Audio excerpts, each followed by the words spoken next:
Today we're going to explore whether or not Donald Trump is a fascist. 49% of Americans polled by CBS thought that Donald Trump was a fascist. So what is a fascist? Is Donald Trump a fascist? How does he compare to fascism in Germany in the 1930s and 40s, Hitler, to Mussolini in Italy in the 20s through World War II, and in the fascist Spain, which of course is Franco, beginning in the 30s and through the 1970s.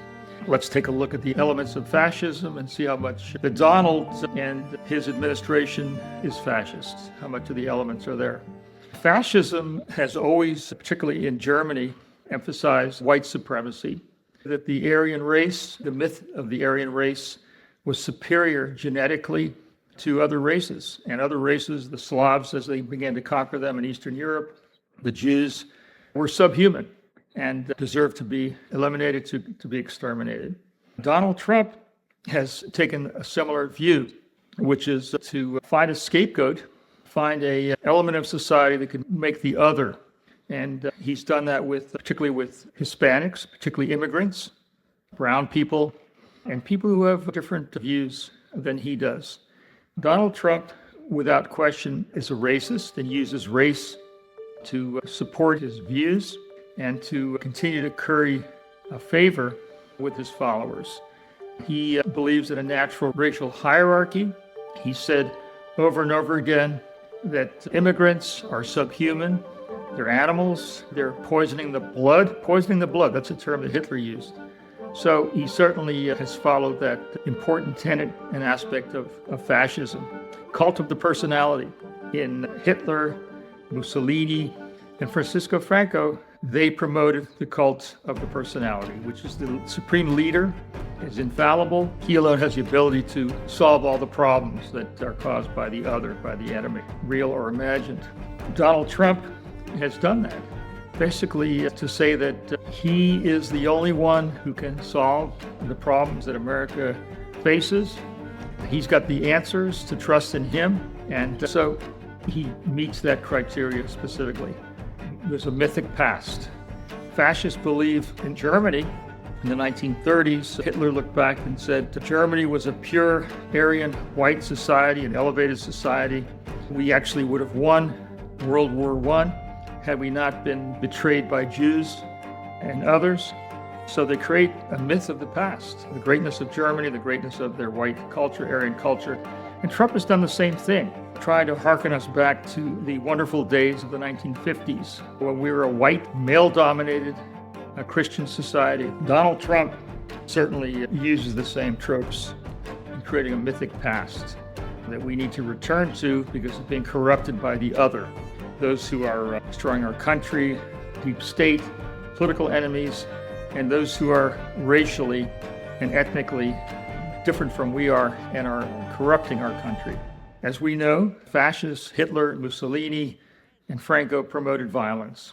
Hitler famously used the brown shirts on the streets after he became chancellor in 1933 by an act of the Reichstag.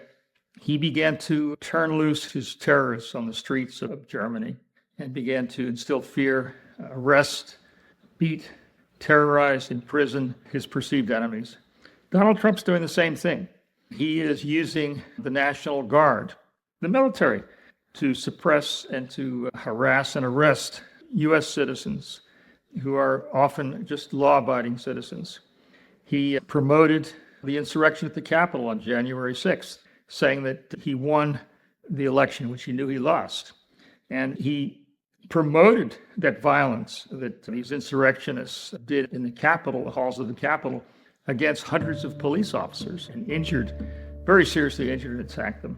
Yes, no question that he promotes violence. Many times at his rallies, you've heard him say, if somebody speaks out, go ahead and beat that guy up, don't worry, I'll protect you in court. He has always promoted violence. And that's part of how he plays into his following, the people that want to break out of the bounds of civil society and law and use violent means to take revenge upon perceived enemies.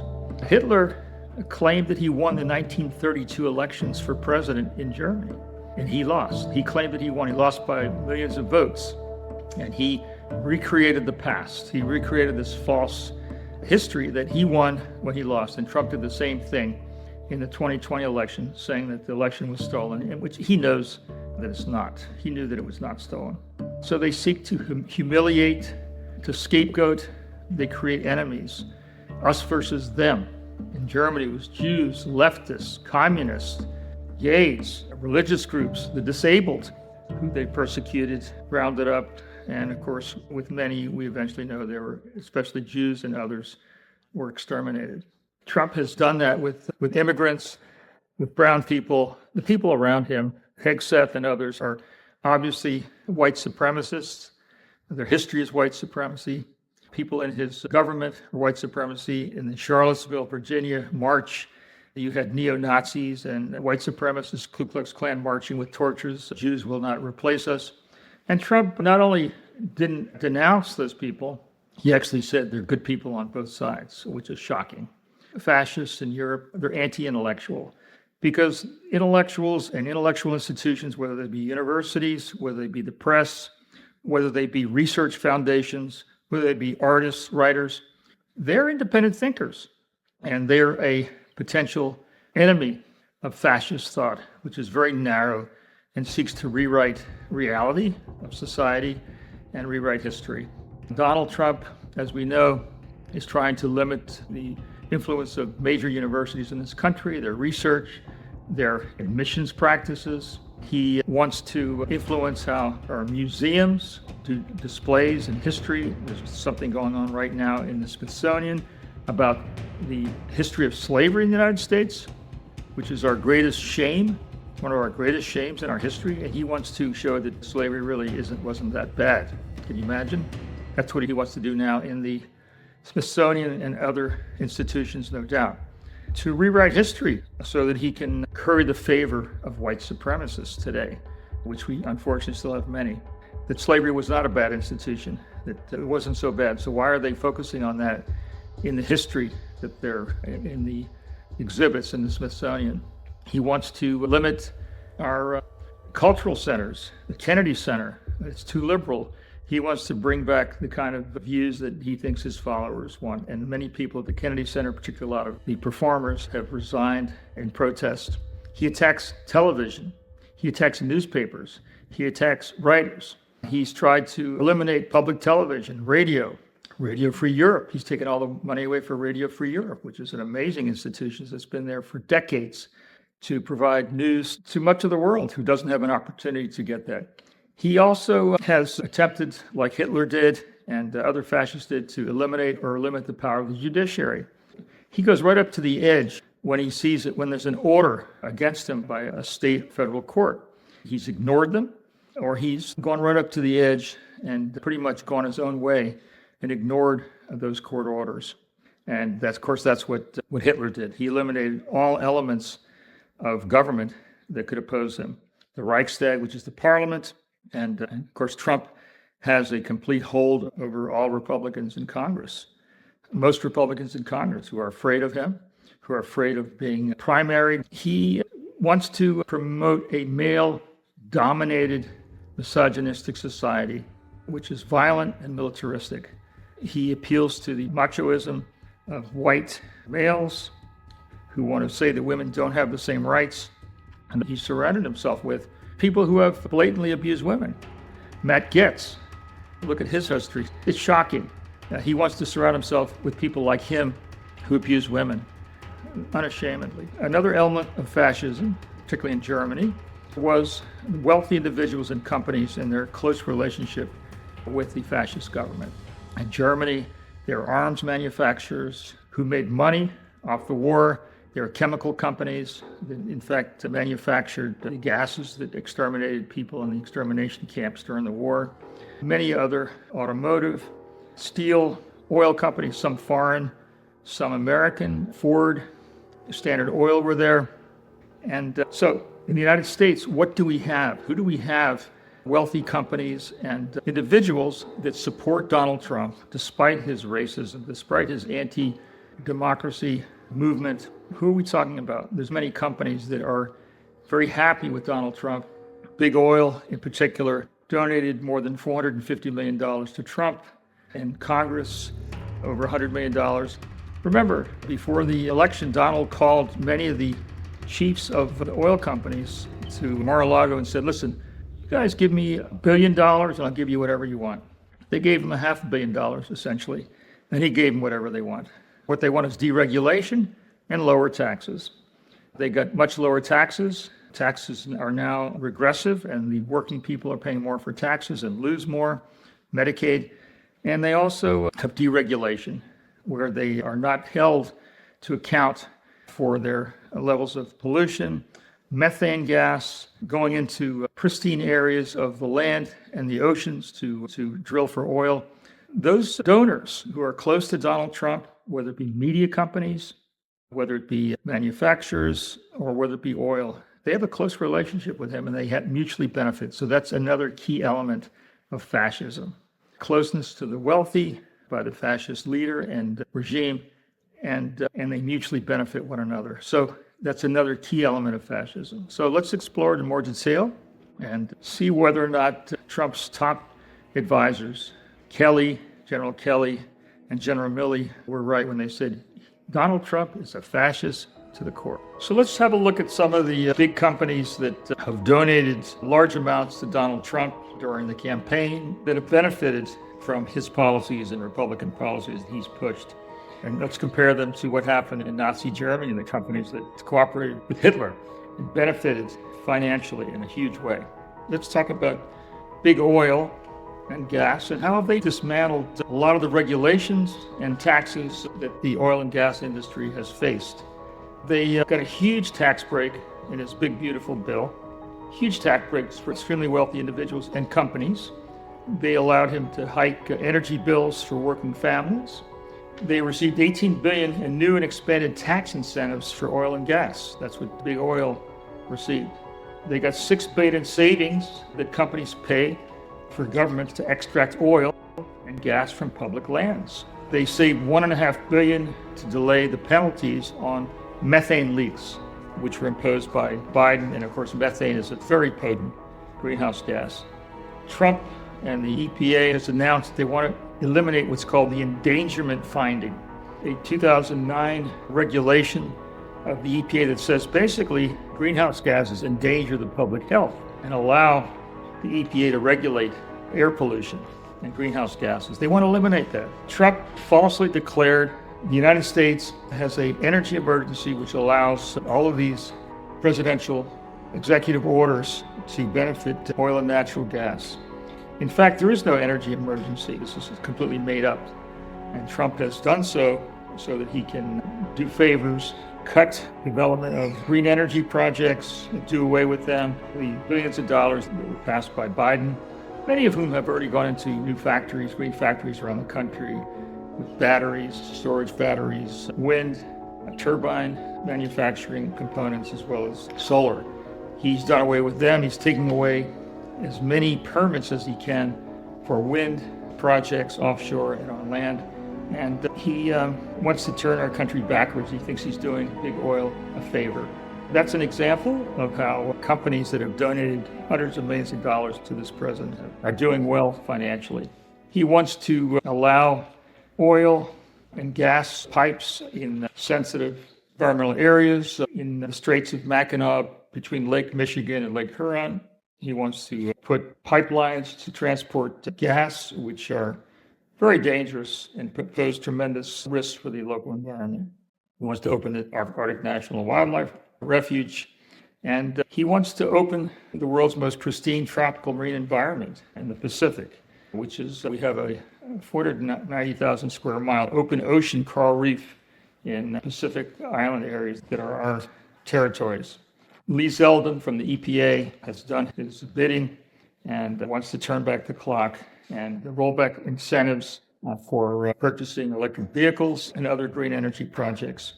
So how does this compare to what's happened in Germany with Hitler? Many German companies and foreign companies cooperated with Hitler during the war and before the war in the 1930s. Who are they? It's shocking to learn the names. BMW, they worked closely with Hitler and manufacturing vehicles and machinery, including war equipment, and they enslaved women from concentration camps in their factories. The BMW family, Gunther, Quandt and son, Herbert Quandt are still some of the wealthiest families in Germany. The Flick family in Germany in the 1930s built a huge economic industrial conglomerate, mining, steel, and they supported the Nazi Party. They used 48,000 forced laborers from concentration camps. Ford Motor. Henry Ford, who was a famous anti-Semite and loved Germany, in fact received all types of honors and awards from Hitler in the 1930s. Ford opened a subsidiary in Germany and France, manufactured military equipment for the Nazis, and he used slave labor at the Cologne plant in Europe. The Deutsche Bank, you've heard of Deutsche Bank, they worked with the Nazis and helped confiscate Jewish property and hold those funds for that. Bayer used forced labor. BASF, which we know is a chemical company today. One time they were part of IG Farben, the huge German company, one of the biggest chemical companies in the world, that in conjunction with BASF, who split off from them now. And they actually manufactured the Cyclone B gas, which was used to exterminate millions of people in the death camps. Standard Oil supplied fuel to the German military. Kodak, a German subsidiary, produced film, fuses, triggers, and detonators for the Nazis, and they used slave labor. Volkswagen in 1937 produced the Volkswagen, the people's car, at Hitler's request. So they have a close relationship. These are the relationships that some German companies, a few examples, had with the German government. Hitler benefited from what they did, what they manufactured, what they did, whether it's oil, gas, or war materials. And it's very similar to what the U.S. companies and companies in the United States, how they benefit economically by helping Donald Trump, even though they know that he's anti-democratic, he's racist, and he promotes lies and myths and violence, but yet they're able to benefit from that, and they turn their head when it comes to his abuse of power, his anti-democratic tendencies, and as long as they can make money. So fascists like to rewrite history and redefine reality. They want to create a state of unreality, erase society, the norms that we have, and reinvent history. Trump wants to resurrect the racism, the Civil War, the Southern rebel heroes who had statues erected all over the country, particularly in the South, in 1915, 1920 period, a period of great xenophobia in this country, to suggest that they're heroes. Rename all of these U.S. military bases in names of racist, slave-holding Southern leaders. He wants to replace reality. He wants to rewrite economic history like Germany did. Trump claimed that Biden administration, the economy was a disaster, the worst in history. Universally, economists and leaders all over the world said that the economy under Biden was the envy of the world. We lowered inflation, we increased employment. We were the envy of the world, the most stable economy in the world that was on its way to just improving the lives of ordinary Americans. And Trump just lied and said it was a disaster, and I guess some of his followers buy into that. Hitler did the same thing. The horrible inflation and economic instability in Germany in the 1930s. It was, of course, the Great Depression everywhere, and Germany was particularly hard hit. He blamed it on Jews. He blamed it on leftists, on communists. He said that Germany lost World War I, not because it didn't fight valiantly, but because Jews were traitors. Jews stabbed Germany in the back. Actually, tens of thousands of Jews fought for Germany in World War I. And Trump has done the same thing.